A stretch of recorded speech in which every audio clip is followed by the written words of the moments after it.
Greetings, I'm Ken Hildebrandt, and we're here with Professor Noam Chomsky, the most quoted living author.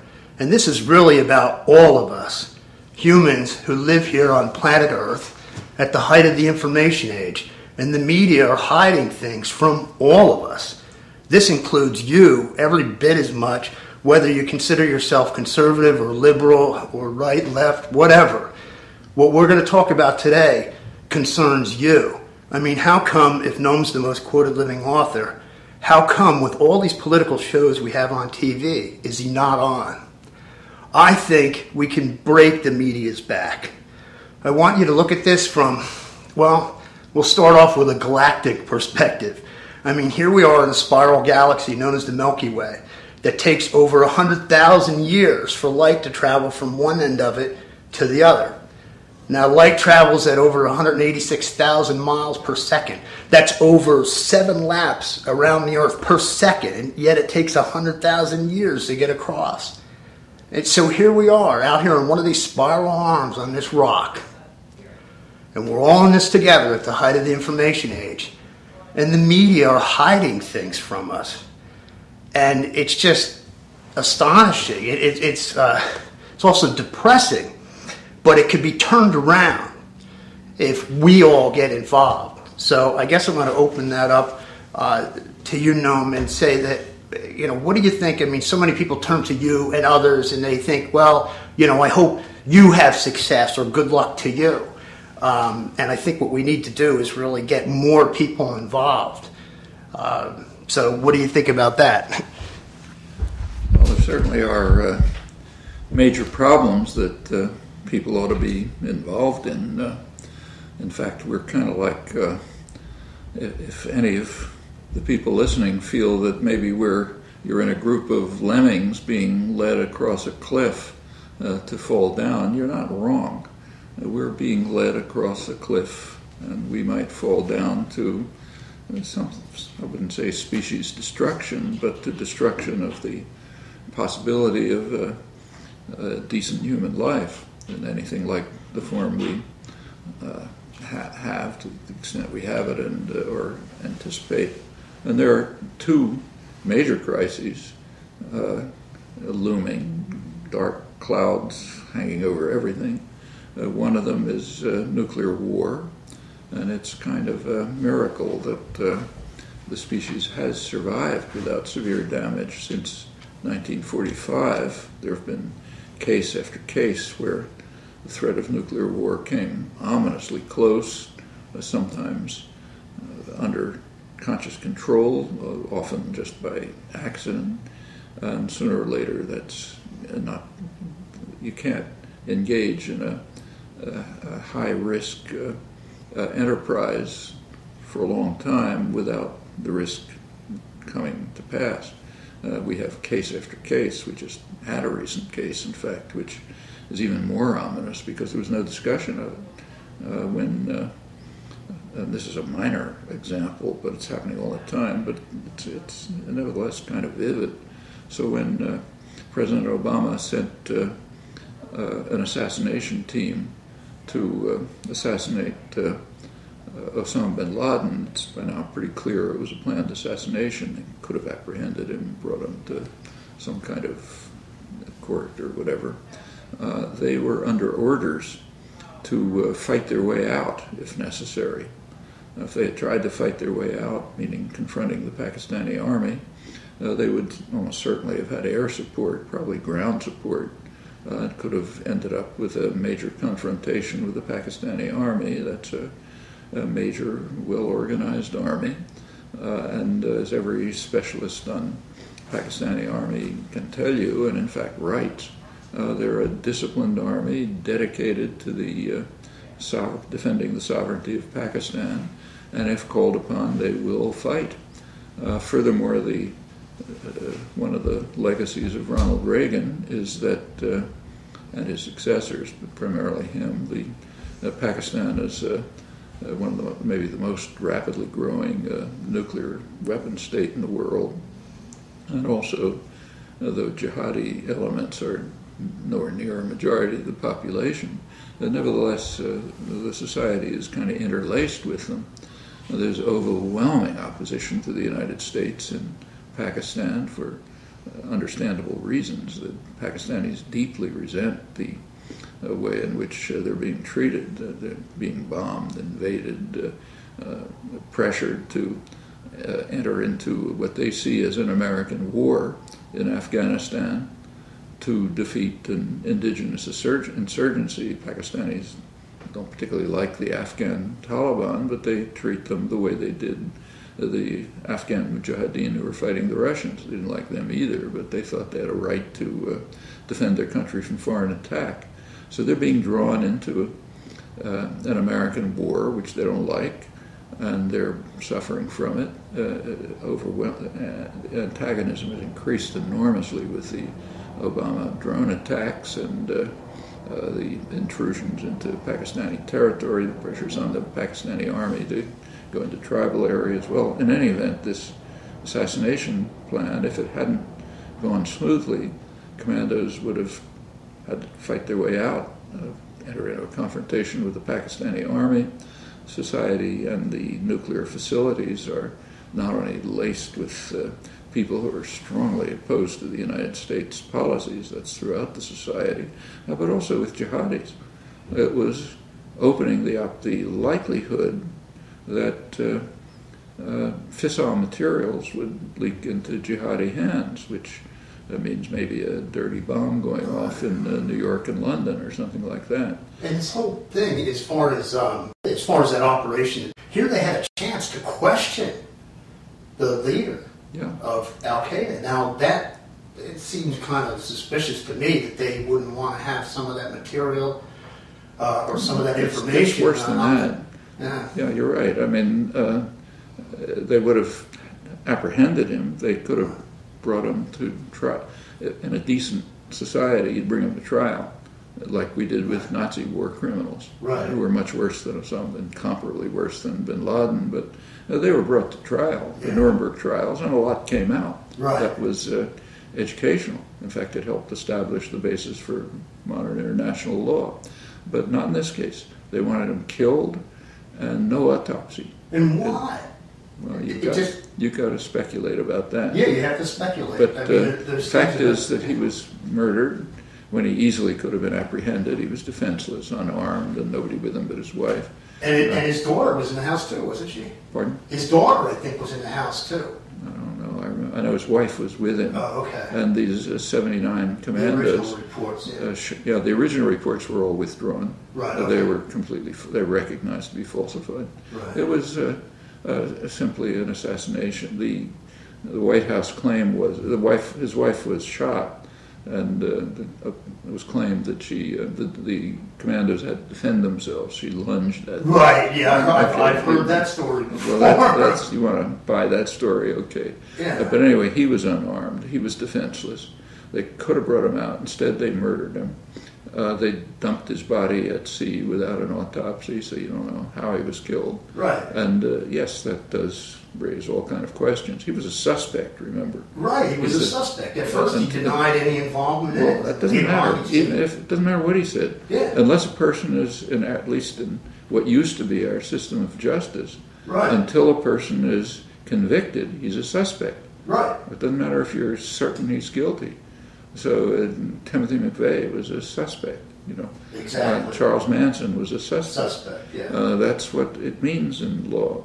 So they murdered a suspect and dumped his body in the ocean without an autopsy, which is in violation of, first of all, Pakistani law, but also international human rights law.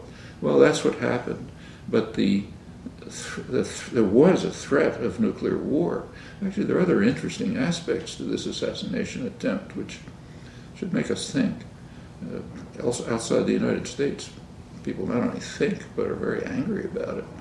And people in the U.S. just don't care, it seems to me. In fact, they both so-called sides, which we discussed last time, the liberal media and the conservative media, they were all applauding. Thinking this was the greatest thing, but not outside. Not outside the country. Exactly. Across the border in Mexico, In Mexico, there was fury about, they didn't like the operation, but about the name of the operation. Yeah, the name of the operation. Operation Geronimo. Right. Geronimo was a hero who was Right. defending his people from what amounted to extermination. Isn't it furthermore, it was taking place in Mexican territory that we conquered. So the idea that we would call this Operation Geronimo just amazed people in Mexico and infuriated them, and there was plenty of anger elsewhere as well. But my point was that it did carry the perfectly understood risk of a potential nuclear disaster, but it was done anyway. And that goes on all the time. So that's one pending catastrophe. The other one is environmental. And that's getting worse. The International Energy Association, which monitors greenhouse gas emissions and so on, they just published a report a couple of weeks ago which reported that greenhouse gas emissions last year hit a record despite the recession, which cut back usage. And furthermore, they warned that the world may be reaching or may have passed what has been taken by the scientific consensus as a kind of a watershed after which we're in real trouble. That's a probability of a 2%. Now, the deniers, I'm sorry to interrupt, but the deniers of the global warming claim, now there were some falsified papers or something that were East Anglia emails, that was all dismissed. That was investigated. There was nothing to it. But, some people wrote emails they shouldn't have written. Okay, big deal. There's no effect on anything. Well, one of the things that gets to me, too, is that we've got environmental issues, and then again, we have nuclear power, nuclear war, and nuclear power. These plants are popping up all over the place. And alternative fuels, and you haven't had the chance to look as much into hemp as I have, but there are, hemp was called $1 billion crop back in 1938, February issue of Popular Mechanics. I brought the issue up to Ralph Nader. He called it a multi-billion-dollar crop. How on earth, whether it can supply all of our energy needs or even just some of them, the fact that we're making illegal something that would help our country, not only ecologically, but also the economy. The economy needs a shot in the arm right now. And hemp would certainly at least give it something. And some argue quite a bit. So I don't know, it's like these both sides are keeping this stuff from us. And I remember seeing an excerpt of a movie, Network, that was put out in 1976 with this guy, and the anchor was ready to, he was going to die in a short time or something like that, and he just started really telling it like it is, saying, we're in a lot of trouble. Because you people and 65 million others just like you are watching me right now. And then less than, I forget the percentage of you read books and this and that. You've talked in the past that people have the capacity to see through the deceit in which they're ensnared. And I just hope that we get both right and left people to realize that we're all being scammed by this censoring media who aren't giving us all the facts. Well, I, as you mentioned, I don't really know enough about hemp to comment on it, so I've read what you sent me and interesting things, but haven't researched it and can't make a judgment. But there are certainly very clear things that could be done. We are in an economic crisis, the crisis of joblessness primarily. Right. That's the crisis. There's not enough jobs, that means not enough demand, that means not enough production, so you end up with a deficit and so on. So there is a crisis. We should be increasing demand so that people can go back to work. There's one way to increase demand only. Consumers aren't going to do it because they're in trouble, partly because of joblessness. The corporations are loaded with cash, but they're not investing. Either because they're interested more in financial manipulations or overseas production or simply because there's no domestic demand. Anyway, they're not doing it. That leaves government. That's the one source of demand. And if you want to get out of this crisis, that's what ought to be done. There ought to be massive programs, kind of like WPA in the 1930s. There's plenty of things that have to be done in the society. I mean, the infrastructure's collapsing. You come back from Europe to here, as I did recently, you feel you're coming to a third world country. Really? Nothing's working, and there's plenty of work to be done, plenty of hands ready to do it. Can't get them together. That's an indictment of the political economy, which is just shocking. And it's also known how to do it through government stimulation. Well, there's been so much corporate-run propaganda against government. Of course, corporations, they don't want to get rid of government because they rely on it. They don't have a market system. So they rely on it, but they don't want it to interfere with their rights. So therefore, what they'd like is more corporate control of the society. That means reducing the government role, keep it there for the military to bail them out when they get in trouble and so on and so forth, but not for meeting human needs. And that propaganda has, in fact, successfully convinced people that the government can't do things, and they can. I mean, like take, say, what's called the Obama stimulus. The standard belief is it didn't do anything. Actually, it saved millions of jobs. In fact, there was no stimulus. It was much too small. In fact, if you estimate it, there was no stimulus at all. The federal government stimulus just about compensated for the decline in spending at the state and local government levels. So effectively flat, no stimulus. You get that from the national economic analyses. It was too small, but it did something, saved a couple million jobs. If you had a significant one, it would do a lot. That's one way of turning to a growth economy, which could overcome the major crisis, joblessness, and incidentally would mean more revenue and hence cut at the deficit. But there's another issue about the deficit. There are ways, even if you put this aside, there are ways to deal with it. And what's more, the public is pretty much aware of them.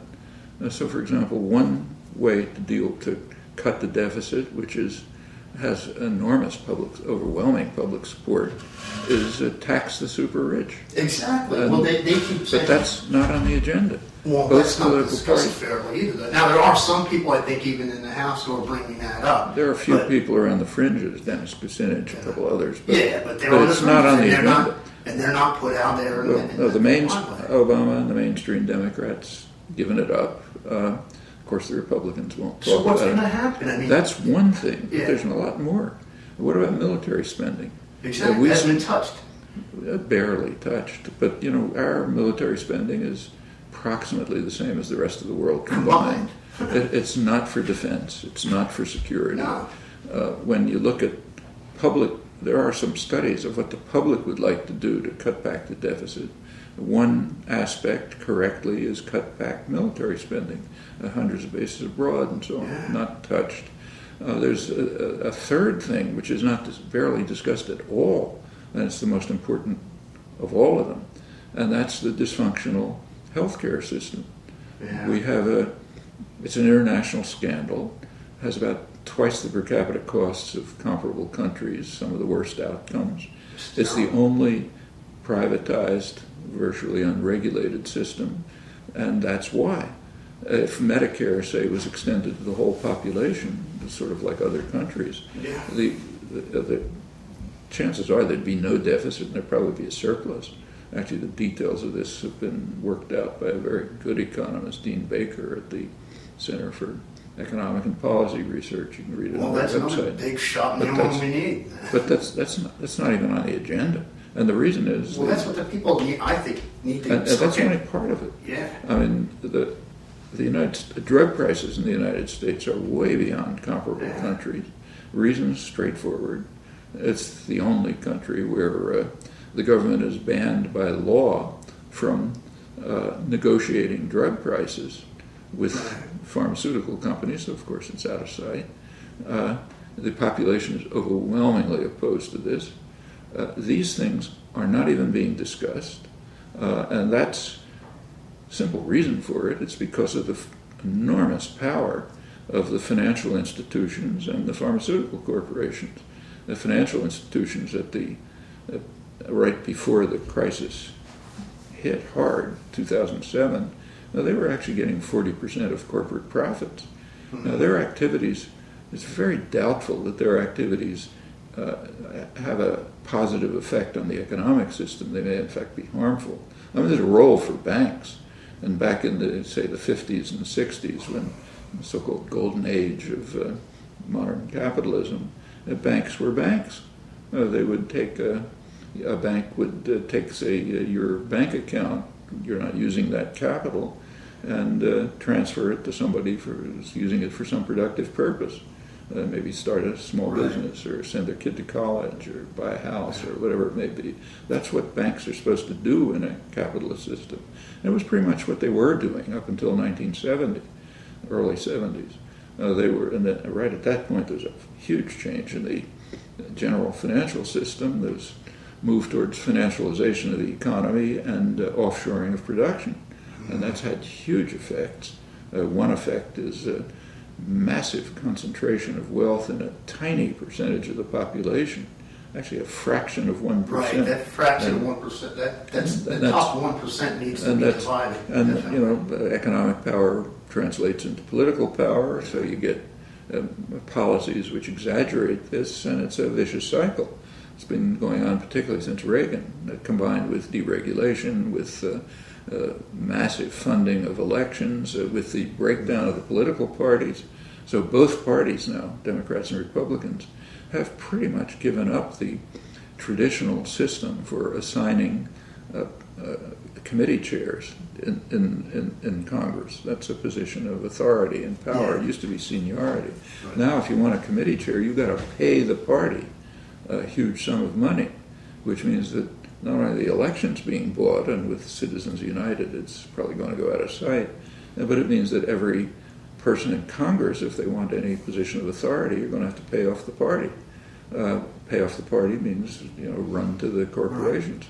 So this is this really is a vicious cycle. It's just, and the population is kind of aware of it. So, approval. I don't think they're aware of the. Well, they're not aware of the details, but approval rate for Congress has declined to historic lows. Oh, they can't stand it, but yet when it comes time, election time, as you know, most of my research has been involved with elections since 2000, and many times the Democrats hogged the corporate money, and it was just, and unfortunately, back in 2000, the whole concept of a spoiler really took root. And that means anybody challenging the system would really, to me, the media are the spoilers. They're the one who are keeping this candidate down. I mean, if you looked at Ralph Nader compared to Al Gore, who was vice president when the prison population in the United States doubled, and he's against this other guy who scarcely could speak the English language. Here you had somebody who was responsible for seatbelts and airbags, and I mean, like him or not, as far as what he had done, I think it would have been like when you debated that former Dutch Minister of Defense, Frans Borbestein. He ended up just looking at his watch and excusing himself and walking off the stage. I mean, they don't want to have people in there who are talking about, for instance, I think it's North Dakota or South Dakota has their own banking system, and they're the only ones who aren't in the red. I found this out through interviewing a governor candidate for California, and she was just, eliminated and arrested for wanting to, for trying to just even sit in the audience and watch a debate that she should have been a part of. I mean, I think that if people at the election level, this is where they're really getting shafted the most. I don't know what it would take. It doesn't seem like Nader wants to run again. If he did, I wish he'd pick a running mate who was well known too. Well, it has to be more than a running mate. If you want to play the game in the political system, maybe you don't want to do that. But if you do want to do it, you have to do it the right way. Suppose by some miracle, say Nader could be elected president, he couldn't do a thing. He doesn't have a single representative in Congress, not a single senator, not a single House representative, not a single governor, not a single local school board. I mean, the whole system. It takes the people to back them. That's why I'm saying that the people start screaming. And you can't participate in the system unless, if you want to participate in this system, you're going to have to become a political party. A political party means representatives at every level. It means grassroots organizing. It means participation. It means proposing programs. You just can't say, look, I'm the candidate, here's my program. If it's going to be a serious, that's... I've thought about starting a political party. Is that what you're talking about? I put that qualification, and if you want to play the game in this system, maybe you want some other... Maybe it should be a different system. In fact, I think there should. But in this system, that's what we're talking about. You've got to do something like the Greens. But within the confines of this system, we could actually overcome if we had enough effort. We could. It would take. It's organization and education. Everything we're talking about would have to be in the public agenda. It's not going to come from the corporate system. It's not going to come from the corporate media. But it's going. It's just it's choices more than censoring. Like take for example what I just said about the buying of committee chair positions. That's very important. Now, you can read that in the media. In fact, yesterday, there was a very good article about it by a fine political economist, the best one in the country, in my view, Tom Ferguson. But the article was in the London Financial Times. Isn't that amazing? Well, we can find out what's happening in London now. That's the difference. I mean, when I first saw manufacturing consent, Noam Chomsky in the media, I saw that. You were talking about how a lot of these issues were brought up. I mean, just a few minutes ago, you're talking about in Mexico. Yet people aren't even with the internet. We ought to be able to find out what they're saying in Mexico and Canada and the internet is a great thing, and I use it all the time. But it's not really a substitute for a political organization. I mean, using the internet to learn things is like some person who's never had a science course walking into the Harvard biology library and saying, okay, I want to be a biologist. Right. All the information is there, but you don't know what to look for. You don't know what makes sense, what doesn't make sense. You can pick a piece out and say, okay, that's important, and go off on some crazy tangent. It doesn't work. You can use the internet or any source of information if you come to it with a framework of understanding. You know what to look for. You know what makes sense, what doesn't make sense, what to build on. Now, these are not axioms. Like if you're sensible, you're willing to question your prior assumptions. But you got to have some framework of assumptions, or you get nowhere. So they could look up as far as the distribution of wealth. You can look it up, but it doesn't mean anything. Where's it come from? Why is it there? Yeah. Well, you're going to have to look through a wide variety. It's not enough to look through a wide variety. You have to know what you're looking for. Like the guy who wins the Nobel Prize in biology is not the person who read the most journals. No. It's the person who knew what to look for. That's what it takes to. And that's what education and organization are about. Like. Take, say, unions, the enormous attack against unions. Business hates them, business-dominated government hates them, they're practically destroyed. Part of the reason is just they defend workers' rights, and of course business doesn't like that. But another reason is they're a democratizing force. They're a way for people, working people to get together, to exchange ideas, to interact, to learn from each other, to sharpen their own thinking, to formulate policies at their best. I mean, they don't always work like this, but at their best, that's what they do. And that's why, with all their flaws, historically the unions have been at the forefront of just about every progressive cause. I can remember, say, from the 1930s when I was a kid, my family's mostly unemployed working class, but what sort of gave them hope, and it was a much more hopeful period than today, was the fact that they were involved in union organizing, and the unions provided something. So like for my seamstress aunts, unemployed, ILGU, the Ladies Garment Workers Union, it provided educational opportunities, a week in the country, social contacts, educational programs, opportunities to interact with others and work to try to get... Well, I mean, obviously we need to help save unions too, but that's what we need to do, is kind of try to take it after what they're doing. I mean, as far as I think, on a community level, people just need to start interacting and say, okay, well, let's look at some of the things that you and I have tried to put out there time and time again, you know, talking about the illegality of cannabis. We don't need that kind of waste right now. That's just such a waste of resources, not to mention it makes our society more dangerous. I mean, if you're looking for... I mean, if they could focus on a few things, I mean, that's to me such a simple concept. And even people like Sarah Palin have said, and Pat Robertson have said, you know, it probably should be decriminalized. I mean, well, let's face it, they forgave Obama for doing cocaine. If he had said he robbed a convenience store, they wouldn't have forgiven him. One's a crime, one isn't. It's really that simple, I think. And the president of Colombia has recently called for decriminalization of marijuana. Yeah, I think it's a big part of what's going on. And also there's other things like you've talked about. I'm trying to throw a lot at them that they can really, in a short amount of time.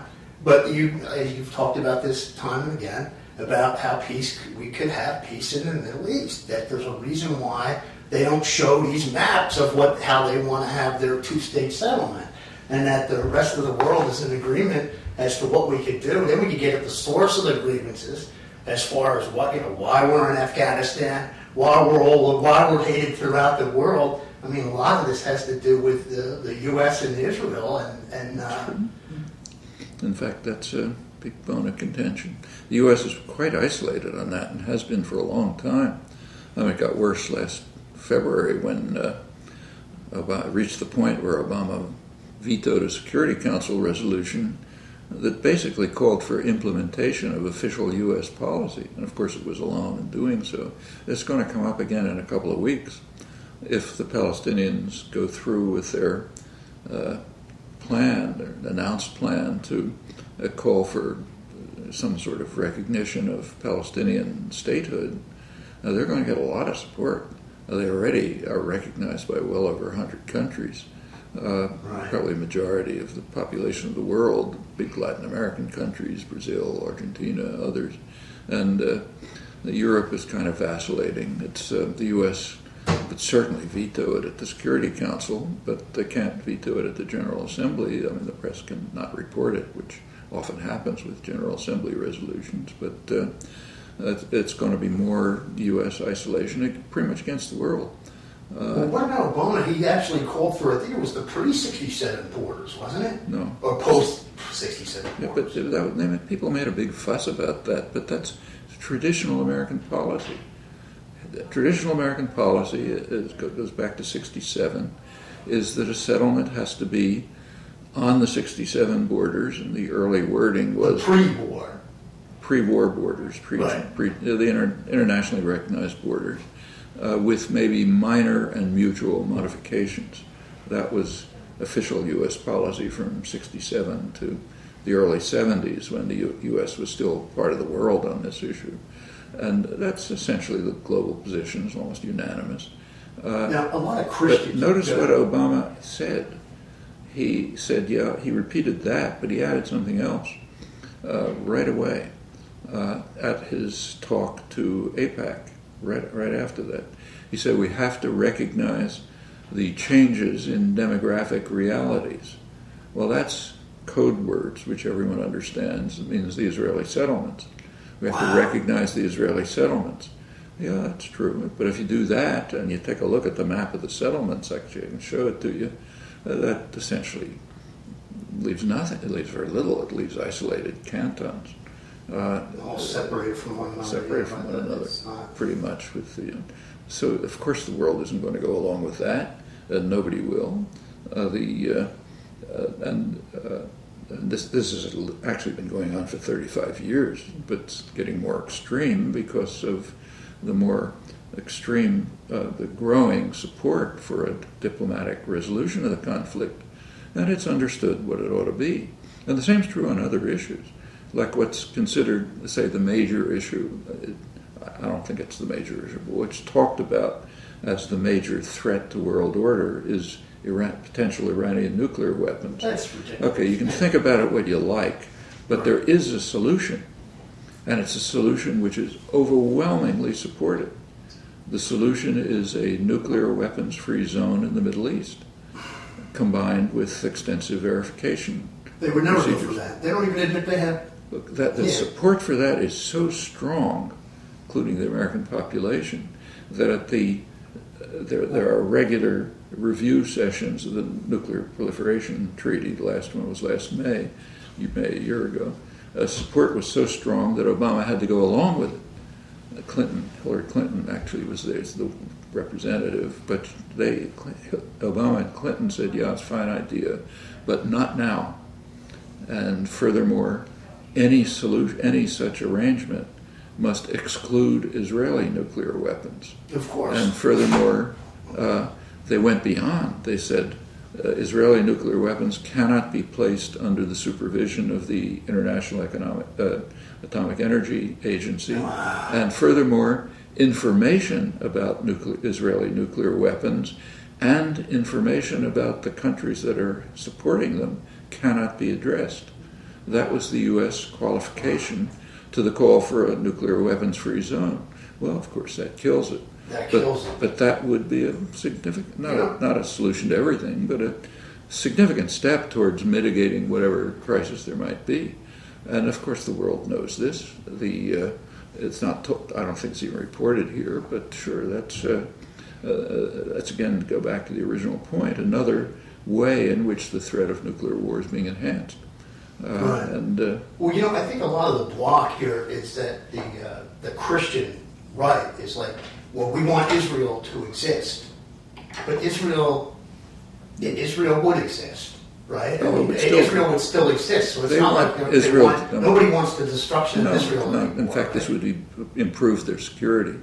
A political settlement would improve their security, but states don't set security as a high priority. I mean, Israel had a choice for the last almost 40 years between security and expansion, and they've systematically preferred expansion, undermining security, which is not unusual. That's the way states behave, and the U.S. has backed them, which is why they're doing it. So it would improve their security, but that's not the issue. But the Christian right has something else in mind. They want, and it's a huge block of voters, and they're passionate about it. But they're not informed about what. I think they are informed. Well, not about that this settlement could be reached. I think they may even know that, but they've got something else in mind. Yeah. They are looking forward to Armageddon. Exactly, because and if you want to have belief system. And then, so there's a whole belief system. Actually, probably George Bush #2 probably believed in this. If you have Armageddon, then the souls that are saved rise to heaven. Exactly. And all sorts, Jesus Christ comes for 1,000 years of peace and a whole story. So fine, let's. They are the most. These pro-Israel Christian right are the most anti-Semitic people in the world. I mean, they want all the Jews to be exterminated, or except for 144,000 who were somehow converted, 12 times 12. But something like that.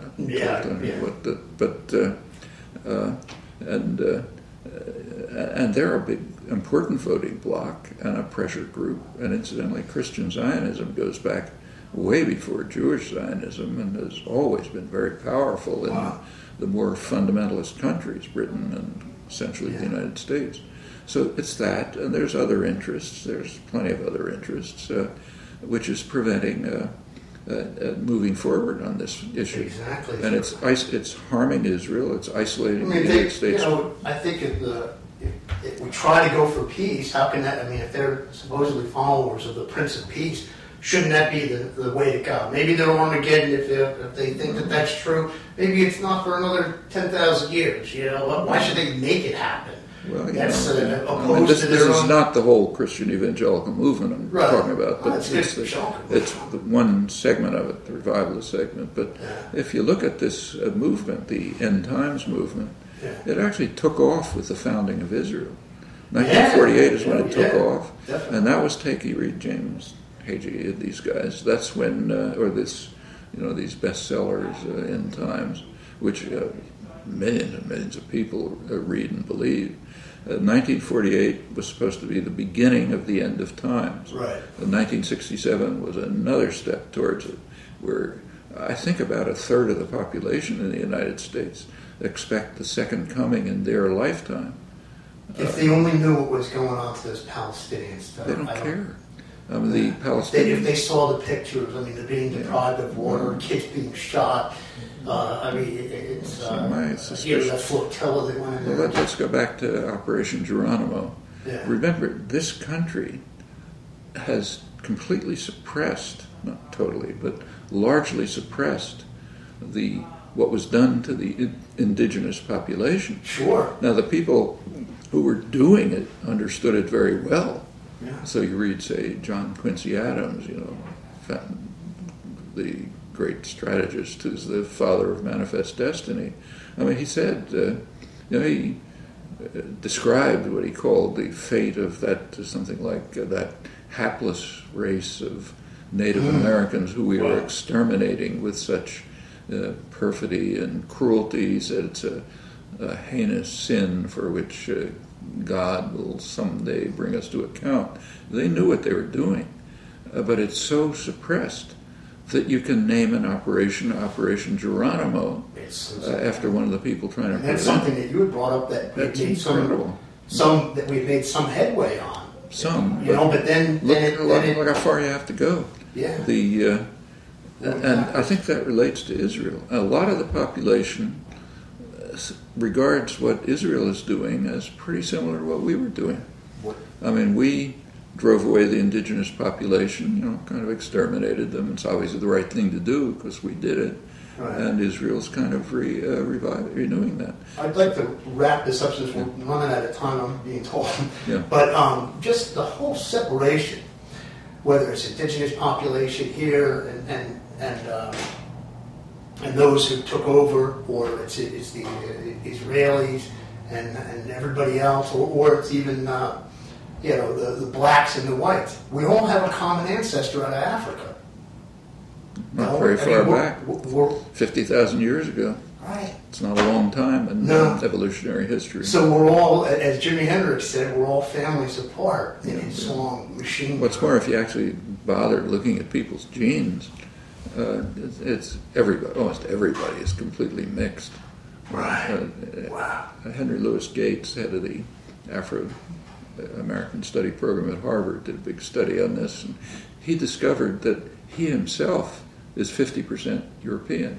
Wow. And 50% African. But, almost everybody's kind of mixed in all sorts. So we're all families apart. Well, with that, Noam, thanks again. Always okay. Great.